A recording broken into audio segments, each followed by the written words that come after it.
Hi, my name is Terence Sathyanarayan. I'm the Global Director of IT and Information Systems for Drake Scull. Drake Scull is a large contracting EPC company with offices all over the region in MENA, in Asia, and a large presence in Europe as well. The CIO in today's day and age, there were many hats. You wear a hat of a CTO, Chief Development Officer, and of lately with the threat landscape, information security has become a necessary requirement. So a CIO, depending on the size of an organization, has to wear either one of these hats, and more often than not it's the CISO's hat, because security needs to be embedded in the architecture. And what more often than not, security isn't. Usually they get a CISO after a breach and they ask him to wrap a transformation asset into a security container. And when the CISO actually gets involved at the early stage, he embeds security in the architecture. And what he does is this particular technology or application is handed over to the CISO to actually manage and protect. So in this part of the region, you note that CISOs and CIOs are forged into a CXO, and this is the absolute need for the moment. So many times we have to shift, and it's pretty advantageous for a CIO to wear a CISO's hat as well.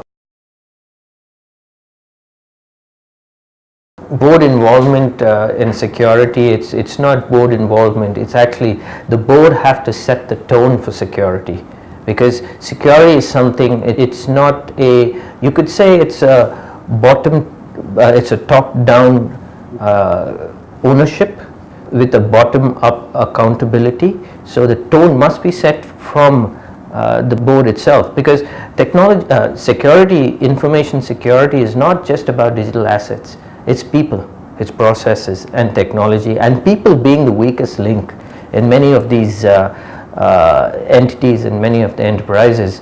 You know, them being the weakest link, the board cascades this security mandate and priority to the CEO. The CEO comes down and actually discusses this and makes this part of the executive's mandate. So when people are concerned, the Chief Human Resource Officer has to take it up himself to ensure that security is really important. So awareness and to create a culture of urgency, it's really important that it comes from the board. So and technology actually requires a lot of investment to ensure that security is actually relevant for this day and age. So this must be actually defined right from the budgeting days onwards. So they need to actually be intentional about having security as the budget, be part of that enhancement every year to year moving forward, and that's the only way we could keep up with the emerging threat.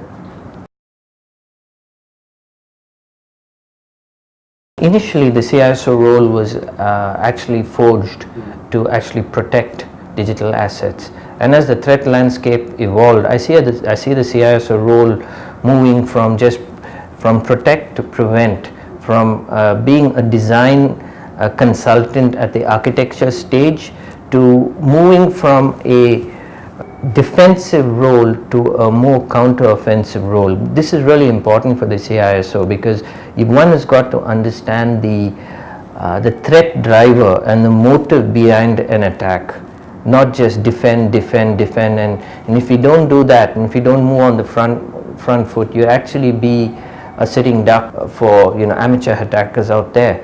And I was just reading the threat penetration reports yesterday, and there's 9.7 billion records stolen since the last 5 years, and it's just basically 5 million records stolen in a day and 55 records stolen every second. So the threat is obviously there, it's imminent, and unless the CISO dynamically adapts to what's happening, this is a very dynamic role, and he needs to adapt to the imminent threat. Otherwise he rather just retire in a more peaceful role, and this is not for the faint-hearted, you know.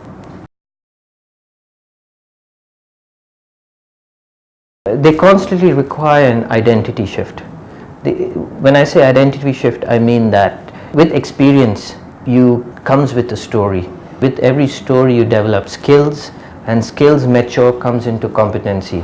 Too often, technology executives, they get stuck in a certain story. For example, and if they have an experience as an infrastructure director, they get stuck there because their identity is in their story. And the problem with stories, it has limitations.